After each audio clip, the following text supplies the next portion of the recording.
Good day, my fellow classmates, most especially to our beloved professor, Dr. Inarda.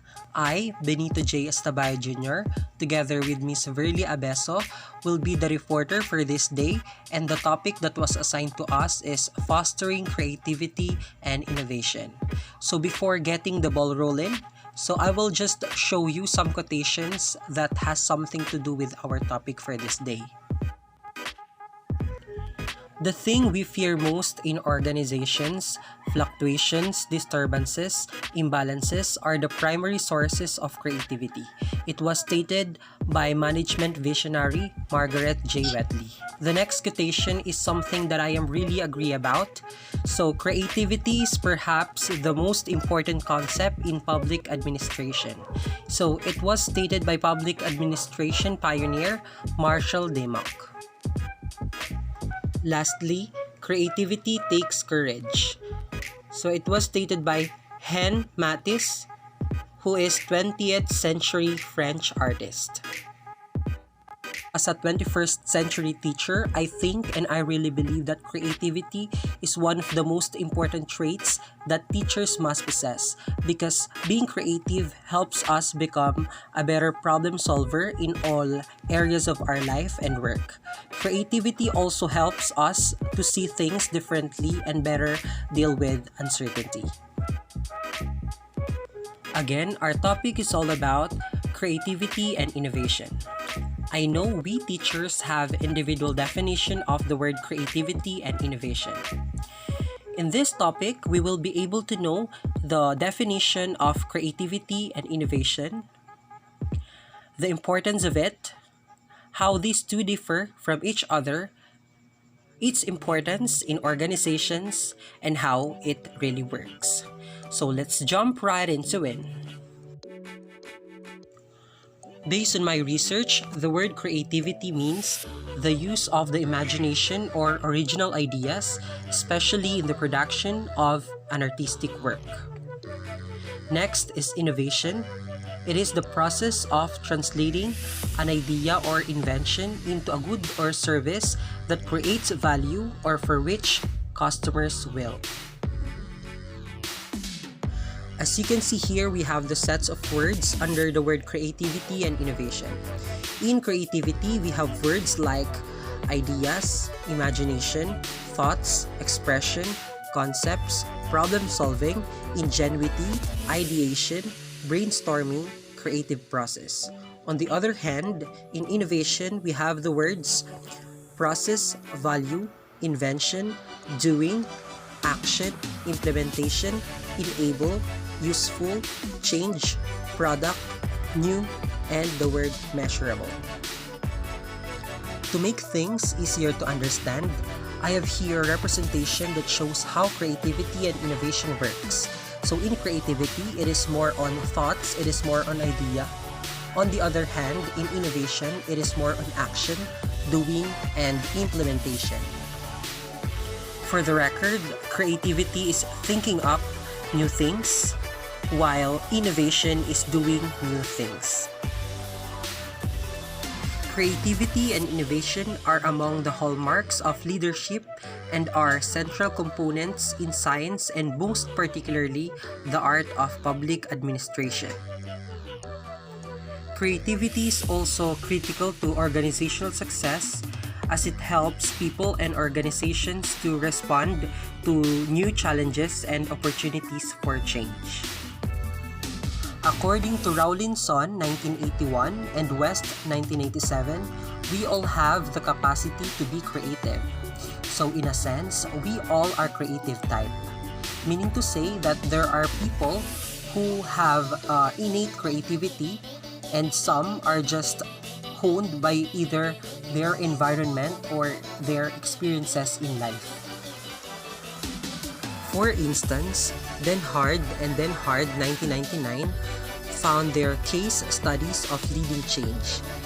Their studies imply that city managers and their teams of executives had successfully developed a culture of creativity and innovation with tremendous benefits for the cities and citizens they serve.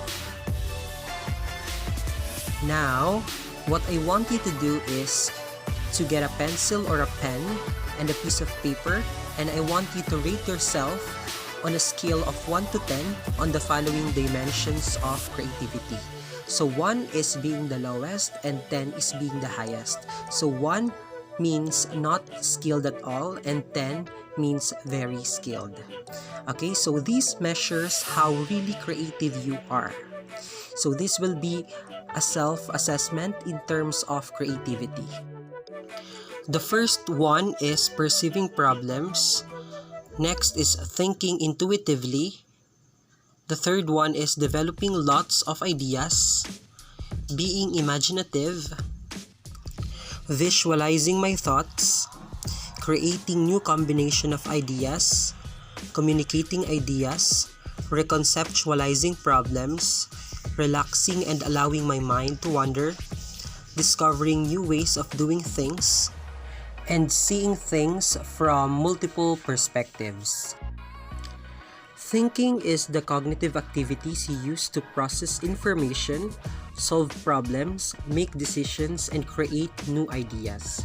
You use your thinking skills when you try to make sense of experiences, organize information, make connections, ask questions, make plans, or decide what to do. Creativity has defined by some researchers. Boone and Hollingsworth define creativity as any form of action that leads to results that are novel, useful, and predictable. Wyckoff 1995 defined creativity as seeing things that everyone around us sees while making connections that no one else has made. Cao 1996 defined creativity as the entire process by which ideas are generated, developed, and transformed into value. As the table shows, we have here the perspective on creativity. The first one is creativity as a trait. So these are the people who have traits that make them naturally creative. So such people will be creative wherever they are situated. So these are the people who have innate creativity in them. The next one is creative as cognitive skills and abilities. So these are the people who have conceptual skills and abilities such as divergent and abstract thinking. So as I said earlier, we all are creative type, meaning to say we can be creative because creative can be enhanced, or creativity can be enhanced by learning and improving certain cognitive skills. The third one would be creative as behavior. So creative as behavior has been viewed as a creative act or a set of acts which is made explicit through behavior. It is a behavior that permits one to act unobstructed from self or externally imposed constraints in pursuit of self-expression, invention, discovery, design, and problem solving. The fourth one would be creativity as a process. So this kind of perspective on creativity is a creative process because individuals can play different roles in the process. So since that creativity is a process of generating and testing ideas, we people have different ways on how we are going to deal with the process. That's when the creativity takes place. The fifth and the last one is integrated views of creativity. Creativity can also be achieved by interaction among the person or the people we are dealing with, the environment, and also the task. So the people we are dealing with play also a big part in creativity. In addition to that, the environment and the task also does. Do you want to know the characteristics of creative individuals? One way to look at creativity is in terms of the traits, attributes, or characteristics that predispose a person to be considered as creative. In this view, if a person possesses these traits, then a person is deemed to be creative. The trait perspective also assumes that personal characteristics are more important than the nature of organizational environment in which the person works. In other words, creative people probably will be creative wherever they are situated. It is true that creativity is an important component of a larger process of change and innovation. Now, the question is, why do we need creativity in public organization? Before continuing our examination of creativity, it is important to first ask some fundamental questions.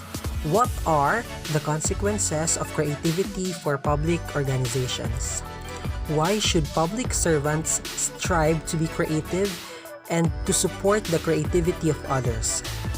How do individuals respond to opportunities to be creative in workplace?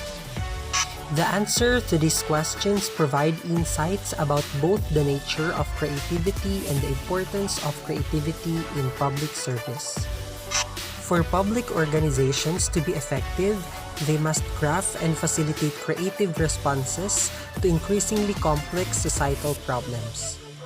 Organizations and the individuals who work in them must innovate and change as community needs and demands shift. Meeting these challenges require the full use of all human and mental resources available. Among the most important of those resources is creativity, the capacity to think of old problems in new ways, to change our perspectives, or to create novel and useful approaches to making our organizations work better and serve the needs of citizens. To fail to do is wasteful to individuals and organizations and is inconsistent with the values of public service. It is incumbent on all of us then to use our imaginations and expertise as we work to achieve public goals. Conceptual skills and abilities. Creativity also has been described as involving the use of a particular set of conceptual skills and abilities. This perspective differs from trait approaches in that it focuses more on cognition than on personality characteristics. Koestler, 1964, for example, suggested that creativity is based on the ability to think on more than one plane or more than one level at a time. As Dimock, 1986, characterized it, the more adept a person is at rising from lower applied areas to higher intellectual and imaginative planes, the more creative such a fortunate individual is likely to become. Creativity as behavior. The behavioral view of creativity focuses on actions and activities that result in the development of something new. Thus, creativity is something a person does rather than what the person is. That was stated by Amabile, 1983. Amabile also stated that creativity is behavior that results in a novel and useful response to a problem or a solution. She also stated that creativity is not only brings forward new ideas, but it is a process that results in actions or behaviors that are functional and useful in a given situation. Creativity as a process. Torrance, who is the father of creativity, stated that creativity can also be seen as a process. In this view, creativity is a highly complex phenomenon involving multiple phases and stages. Drazen, Glynn, and Kazajan, 1999, defined creativity as the engagement of a person in a creative process where the person behaviorally, cognitively, and emotionally attempts to produce creative outcomes. The emphasis here is on the process rather than the outcome. According to Boone and Hollingsworth, 1990, creativity can be thought of a process with 5 identifiable steps or stages. The first one is preparation. The second one is concentration. Next is incubation. The fourth one is illumination. And the last one is verification. Preparation is the first step in the creative process. In the preparation stage, all parts of the problem are thoroughly investigated. This includes consciously gathering and examining information, defining the problem, and generating alternative ideas for addressing the problem. Of particular importance is figuring out what the right questions are. The purpose is to ensure that all parts of the problem are fully understood. In the preparation stage, a person not only searches for facts but also searches for the ideas and alternative perspectives. In the concentration stage, the energy and resources of a person or of organizations are focused on solving the problem. The individual, in essence, concentrates his or her efforts on the problem or situation. There is a choice to engage with the process and commitment to find a solution. This stage is not so much a matter of mental activity as it is a matter of choice. The incubation stage is largely unconscious phase of the creative process. It is in essence the black box of creativity. There is an internalization and subconscious ordering and reordering of information gathered in the preparation stage. The person cannot force the process. The best that the individual can do is to relax and allow the subconscious to work and ideas to surface. This may involve the combination of previously unrelated thoughts and a subconscious struggle between what is and what might be. Conscious thought and effort probably interfere rather than help in this stage. In fact, research has demonstrated that psychological distance leads to clearer and more integrated thought and judgment. The fourth one is illumination. Illumination is the eureka of the creative process. This is the moment of insight or discovery when the answer simply seems to arrive in the person's conscious mind from his or her subconscious mind. It has been called an epiphany or revelation of a brainstorm or a sudden realization of something new or novel. But when viewed as a part of the creative process, such insights actually occur after the individual has gathered information and gone through a period of subconscious mental activity during which the brain has worked on the problem. The final stage of the creative process is verification. This involves testing and verifying the idea or insight as viable. In other words, the creative solution is evaluated against some standard and appropriateness of acceptability, and the creator seeks collaboration or acceptance of the idea. In addition to this identifiable stages, Foster 1995 provided a useful summary of the characteristics of the creative process, including the following. The first one is long rather than short in duration. The next one is ambiguous rather than certain or concrete. The third one is information rich rather than based on existing information. The fourth one is involving multiple mental models rather than a particular point of view.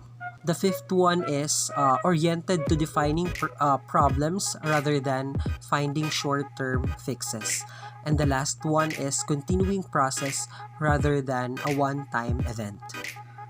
Next is the roles in the creative process. Because there are different stages in the creativity process, and because we differ from one another in terms of personality and preferences, it can be useful to think of the different roles that people can play in the various stages of creativity. As Philip Zach 1997 pointed out, once you understand that all employees are creative, the next step is finding out which part of the creativity spectrum each employee occupies. So one way of thinking about the rules of the creativity process is to consider the different types of creativity. It was stated by Hollingsworth 1989, defined four types. So there are four types of creativity.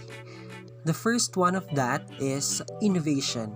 So innovation sees the obvious before anyone else does. So some business have been shown innovation by offering multiple services at one site, such as kiosk in shopping malls or one-stop service centers. The second one is synthesis. Synthesis combines ideas from various sources into a new whole. So the examples are a city police department, a state social service agency, and the courts might create a multi-agency approach to dealing with child sexual abuse investigations and prosecutions. The third one is extension. Extension expands an idea to a new application. Example is many jurisdictions have borrowed the fast food idea and created drive-through services such as book drops and libraries. The fourth one and the last one is the duplication. So duplication, it copies a good idea from others. So just like for example as cities have experimented and had success with photo radar or radar technologies in traffic control. Other cities have learned from those experiences and followed suit. Creativity and innovation is very important because it leads to higher overall success in organizations, even more so than raw intelligence. Before I pass the ball to the next reporter, who is Miss Verly Abeso, let me leave you this quotation from Brené Brown. There is no innovation and creativity without failure, period. Thank you for listening and have a good day.